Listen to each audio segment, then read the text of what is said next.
जय जिनेन्द्र। भक्तामृत स्तोत्र के अर्थ की पाठशाला लगी हुई है। प्रतिदिन हम आपको 2 काव्यों के अर्थ बता रहे हैं। हमें आशा है आप भी उन्हें अच्छी प्रकार समझ रहे होंगे। इन दिनों भक्तामृत स्तोत्र में जो 8 प्रकार के भय हैं उनका वर्णन चल रहा है।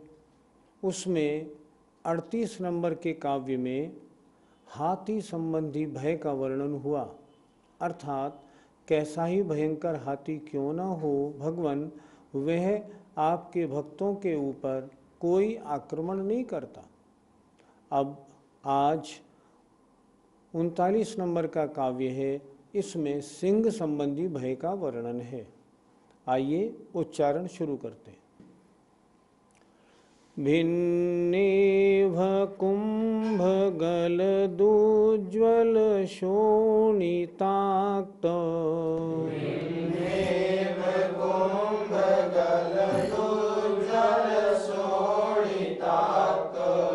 मुक्ताफल प्रकर भूषित भूमि भागः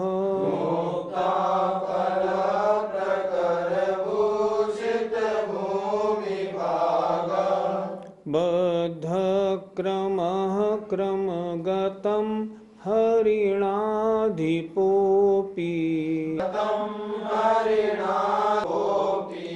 नाक्रामते क्रमयुगाचल संसृतं ते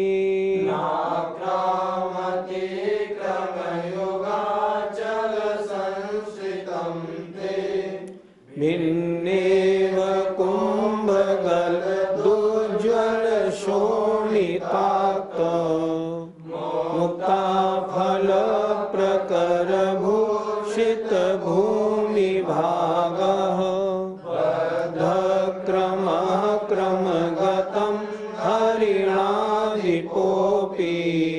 नाक्रामते क्रमयुगाचल संसृतं ते। आइए काव्य के अर्थ पर दृष्टि देते हैं। पहले कड़े शब्दों का अर्थ देखें। भिन्नेव, भिन्न माने विदारे हुए और इव माने हाथी के, इव माने हाथी। कुंभ और गलत, कुंभ माने गंडस्थल और उससे गलत माने झरते हुए अर्थात बहते हुए। शोणिताक्त खून से भीगे हुए। बद्ध क्रमः, क्रम माने होता है चरण, पैर। बद्ध जिसने अपने पैरों को बांध लिया है अर्थात छलांग मारने के लिए तैयार। और क्रमगतम, क्रम माने चरण, गतम माने चरणों में आए हुए अर्थात अपने पांव के बीच में आए हुए। आइए अब इधर देखते हैं। भिन्न इव माने बिदारे हुए हाथियों के, कुंभ माने गंडस्थल से, गलत माने बहते हुए, उज्ज्वल माने चमकदार, शोणित माने खून से सने हुए, मुक्ता फल माने मोतियों के, प्रकर माने समूह से जिसने भूषित कर दिया है भूमि के भाग को। सिंह की भयंकरता का वर्णन हो रहा है। सिंह कितना भयंकर है, जिसने हाथियों के गंडस्थल को चीर दिया है। हाथी कैसा है, जिसके गंडस्थल में मोती भरे हुए हैं। कहते हैं ना गजमुक्ता, गजमुक्ता हाथियों के गंडस्थल से प्राप्त मोती। सिंह ने क्या किया, हाथी के गंडस्थल को अपने नखूनों से चीर दिया। सिंह कैसे हमला करता है, दोनों पैर सामने से हाथी के एकदम शरीर पर रखता है और उसका गंडस्थल चीर देता है। उस चीरने से क्या हुआ, चमचमाते हुए मोतियों का समूह एकदम उसमें से बाहर निकला। वो कैसा मोतियों का समूह था, जो खून से सना हुआ था, क्योंकि अंदर खून तो होता ही है, तो वो मोती खून से सने हुए, और उसका क्या हुआ, नीचे सारे मोती बिखरे पड़े हैं, अर्थात भूमि के भाग को जिसने भूषित कर दिया है। ऐसा भयंकर सिंह चिंगाड़ रहा है जो। फिर एक बार देखें, विदीर्ण किए हैं हाथियों के गंडस्थल जिसने, और उन गंडस्थल से गलत माने बहते हुए चमकदार खून से सने हुए मोतियों के समूह से जिसने भूमि के भाग को भूषित कर दिया है। जहाँ चारों ओर गंडस्थल से निकले हुए चमकदार खून से सने हुए मोती बिखरे पड़े हैं। और कैसा हाथी है, बद्धक्रमः, जिसने, ऐसे उस हाथी ने जिसके ऊपर आक्रमण करना है उस पर आक्रमण करने के लिए अपने पैरों को बांध लिया है।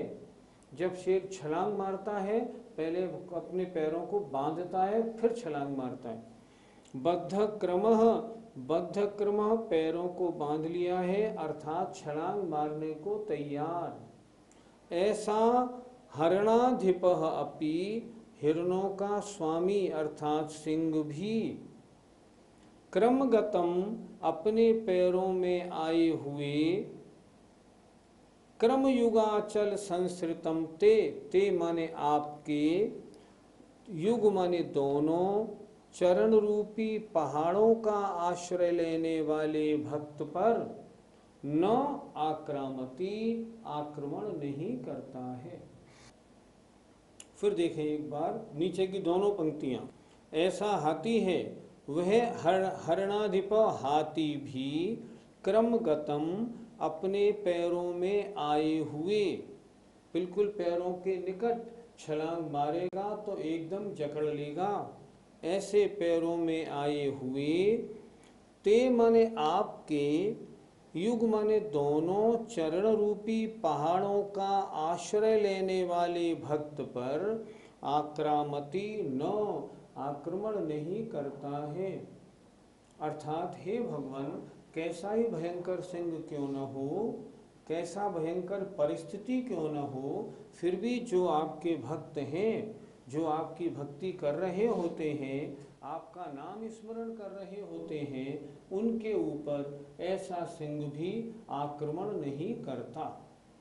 एक बार फिर देखें, संस्कृत है, थोड़े शब्द कड़े हैं लेकिन थोड़ा ध्यान देने से समझ में आएंगे।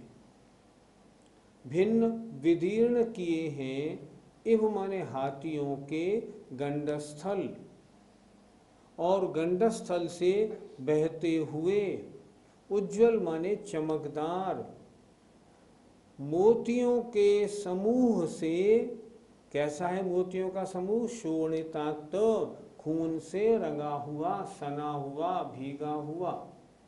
उससे क्या हुआ है, जब मोती बहुत सारे गंडस्थल मालूम उन्होंने चीर दिए हैं, चारों ओर मोती बिखर गए हैं, उनसे जिसने भूमि के भाग को भूषित कर दिया है।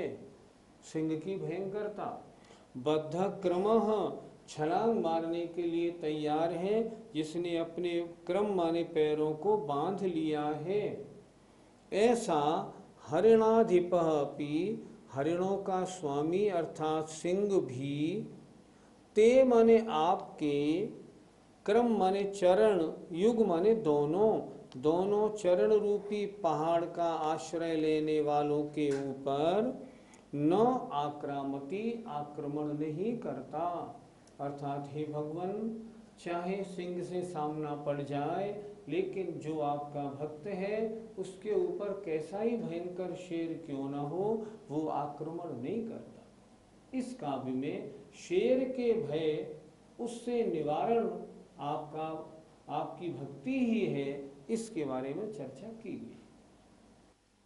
पंडित जी, भगवान के भक्तों पर ऐसा सिंह आक्रमण क्यों नहीं कर पाता?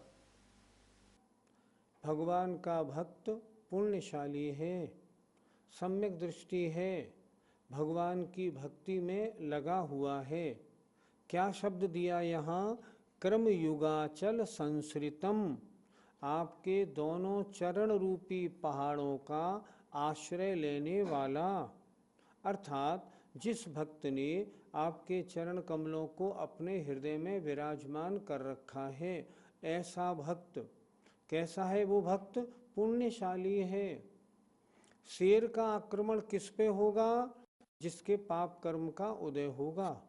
सम्यक दृष्टि के तो पाप कर्म का उदय भी पुण्य रूप परिणमन कर जाता है। इसलिए हे भगवान, कैसी परिस्थिति वाला सिंह क्यों न हो, चाहे सामने आ जाए, चाहे छलांग मारने को तैयार हो, लेकिन आपका भक्त बड़ा पुण्यशाली होता है तो उसके ऊपर उसका सिंह भी कुछ नहीं बिगाड़ पाता। सिंह उसको छोड़ के आगे बढ़ जाता है। पंडित जी, भगवान के चरण को पहाड़ का विशेषण क्यों दिया गया? पहाड़ का आश्रय लेने वाला बच जाता है कि नहीं? बच जाता है।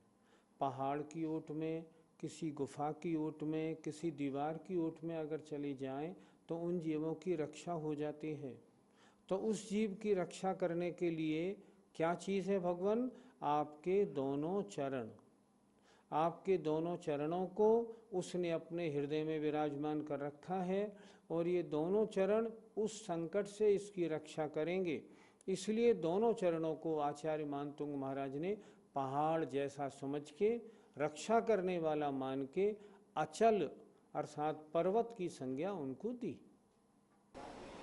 पंडित जी, जैसे प्रसंग की चर्चा क्या इस काव्य में कही गई है, क्या ऐसा कहीं घटित हुआ है क्या? क्यों नहीं, शास्त्रों में उदाहरण मिलते हैं। शास्त्रों के उदाहरण की बात छोड़ो, हम तो कहते हैं इस पंचम काल की अभी 100-200 वर्ष पहले की घटना की चर्चा कर लें।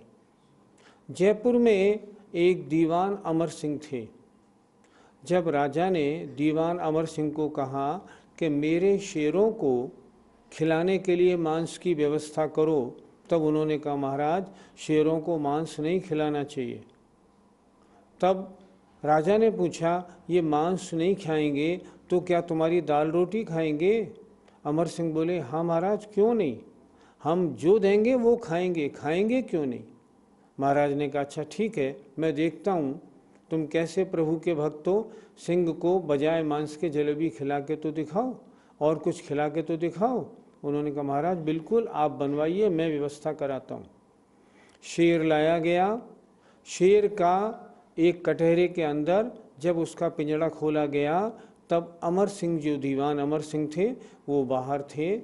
उन्होंने शेर से कहा, वनराज, मांस खाना ठीक नहीं होता, अगर तुम्हें जरा भी कोई धर्म की जरा सी भी ललक है तो आओ और सबके सामने इन जलेबियों को खाओ। शेर आया और शेर ने वो जलेबियां खाईं। सारी जनता ने देखा। दीवान अमर सिंह को डर क्यों नहीं लगा, शेर मुझे खा तो नहीं जाएगा? इसका कारण था प्रभु भक्त था वो। भगवान आपके जो भक्त होते हैं ना, उनको इन शेर वगैरह से डर नहीं लगता। इसलिए आचार्य मानतुंग महाराज ने जो काव्य में लिखा है वास्तव में सत्य है। शेर के भय निवारण संबंधी काव्य 39वां हुआ। अब आइए अग्नि संबंधी भय के निवारण संबंधी 40वें काव्य का उच्चारण करते हैं।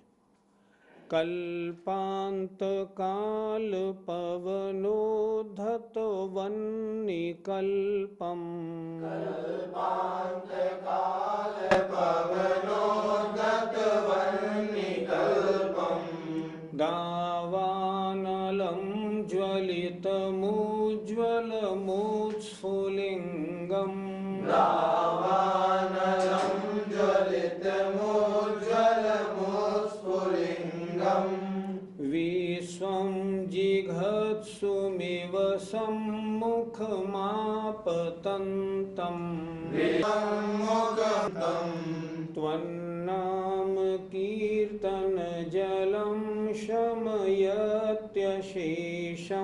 त्वन्नाम कीर्तन जलं शमयत्यशेषम्, कल्पांत काल पवनोद्धत वन्निकल्पम्,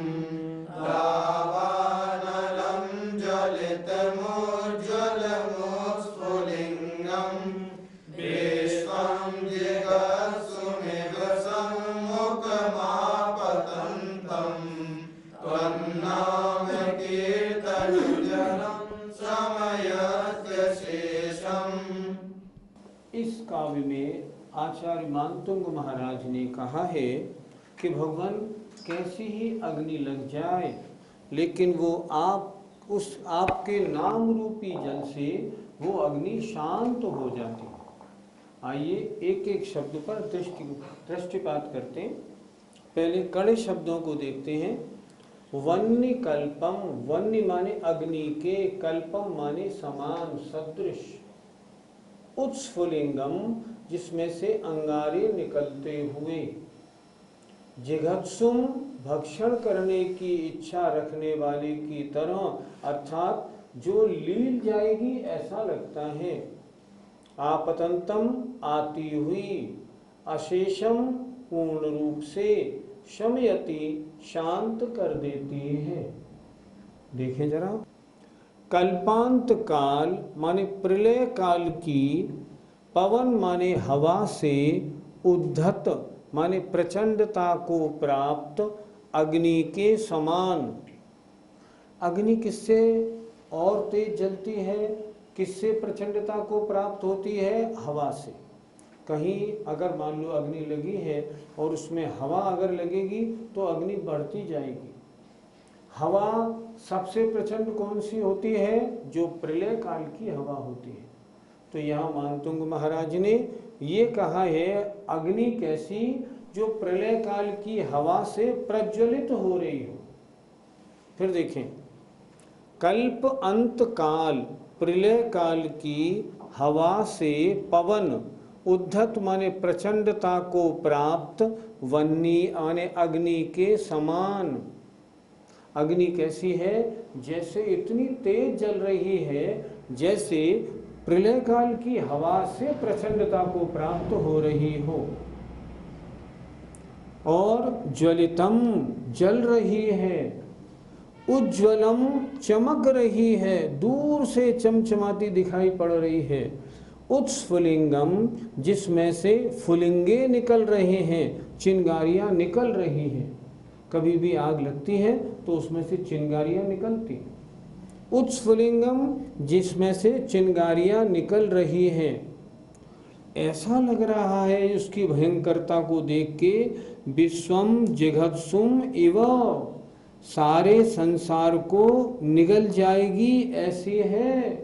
जिघत्सुम भक्षण करने को तैयार। ऐसा लगता है ये अग्नि शांत नहीं होगी, ये तो सबको नष्ट करके ही शांत होगी। ऐसे विश्व को जिघत्सुम अर्थात निगलने, भक्षण करने के लिए तैयार होने वाले की तरह। और कैसी है? सम्मुखम आपतंतम, सामने से आ रही है। व्यक्ति बीच में है, देख रहा है सामने से अग्नि आ रही है और मुझे जलाएगी।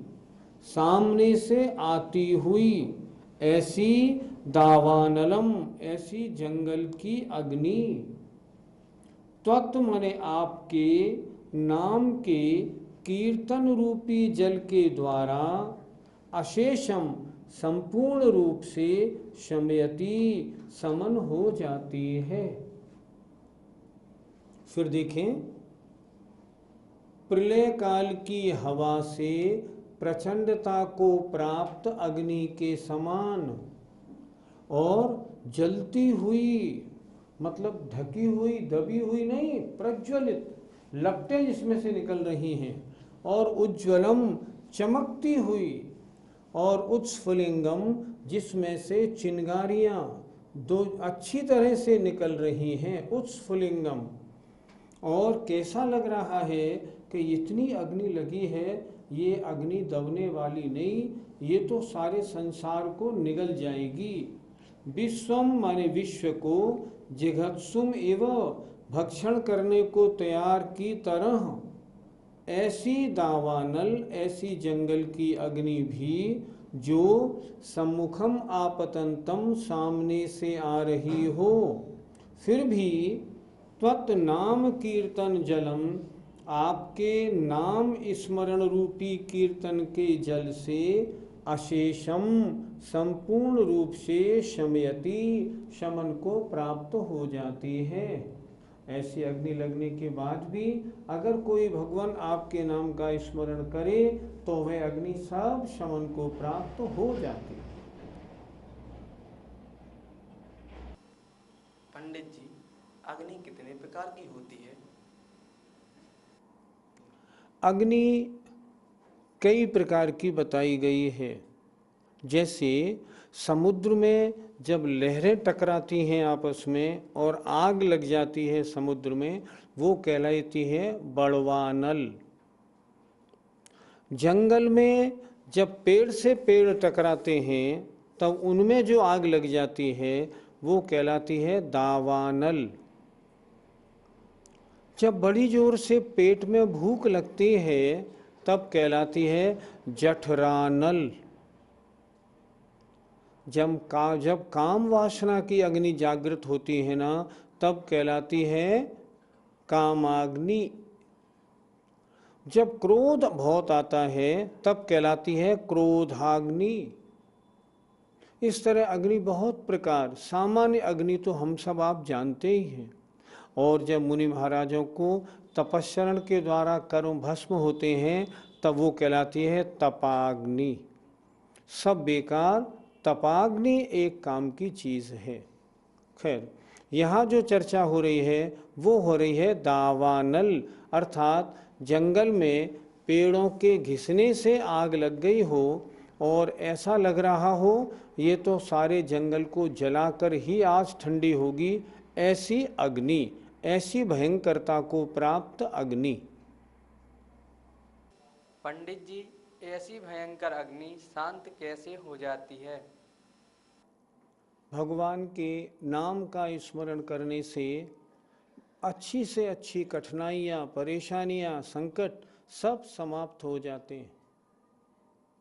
जब भगवान का भक्त ऐसी मुसीबत में फंसता है, चारों ओर अग्नि लग जाए और बीच में फंसता है, तो वह भगवान का स्मरण करता है। क्यों? उसके पास, उसे मालूम है इसके अलावा और कोई मार्ग नहीं है। और जब वो भगवान का स्मरण करता है तब उसके संकट दूर होते हैं, अग्नि शांत हो जाती है। पंडित जी, क्या कभी कोई अग्नि शांत होने वाली घटना घटी है क्या? शास्त्रों में भी ऐसे उदाहरण हैं और वर्तमान में भी ऐसी घटनाएं घटी हैं। जैसे एग्जाम्पल ले लें, जब सीता महारानी से ये कहा गया कि इतने समय तक आप लंका में रही, आपने किसी पुरुष का ज़रा भी चिंतन नहीं किया, क्या इसकी आप परीक्षा देंगी? तब क्या हुआ था आप सबको मालूम है ना। तब सीता की अग्नि परीक्षा हुई थी, अग्नि जलवा दी गई थी और सीता से कहा था इसमें प्रवेश करो, अगर तुम जीवित रहोगी तो हम समझेंगे तुम सती हो। सीता जी ने क्या किया? भगवान के नाम का स्मरण किया और कहा अगर मैंने स्वप्न में भी परपुरुष की वांछा की हो तो हे अग्नि तुम मुझे भस्म कर देना। और भगवान का नाम स्मरण करके वो आगे बढ़ी। जैसे ही उन्होंने अग्नि में प्रवेश किया, क्या हुआ? अग्नि का पूरा अग्निकुंड जल का सरोवर बन गया। क्यों बन गया? क्योंकि भगवान के भक्त पर, भगवान के भक्त का अग्नि भी कुछ नहीं बिगाड़ पाती। ये तो रहा पुराना प्रसंग जो शास्त्रों में दिया है। अच्छा, हम वर्तमान का प्रसंग देखते हैं। आप सब लोगों को मालूम होगा महावीर जी क्षेत्र और उससे संबंधित जोधराज दीवान को जब राजा ने कहा था इनको तोप के गोले से उड़ा दिया जाए, तब जोधराज दीवान ने क्या किया? उन्होंने भगवान के नाम का स्मरण किया कि अगर मैंने कोई गलती की हो, हे भगवान मैं जरूर इस गोले से नष्ट हो जाऊं, लेकिन मैंने कोई गलत कार्य नहीं किया, अब मैं आपकी शरण में हूँ। नतीजा क्या हुआ आप सबको मालूम है, वो गोला तोप से निकला लेकिन ठंडा पड़ गया। ठंडा क्यों पड़ गया? क्योंकि भगवान के भक्त के ऊपर अग्नि संबंधी संकट नहीं आते, अगर कभी आते भी हैं तो सब शांत हो जाते हैं। इसलिए नीचे की पंक्ति दी, हे भगवान कैसी भी अग्नि क्यों न हो, आपके नाम के कीर्तन रूपी जल के द्वारा वह अग्नि पूरी की पूरी शांत हो जाती है। इस प्रकार अग्नि से होने वाले संकट से भगवान का नाम स्मरण कैसे बचाता है, इस संबंधी चर्चा मानतुंग स्वामी ने इस काव्य में की। 3 भयों का वर्णन हो चुका है, हाथी संबंधी, शेर संबंधी और अग्नि संबंधी। अब अन्य भयों का वर्णन अगले काव्यों में होगा। जय जिनेन्द्र।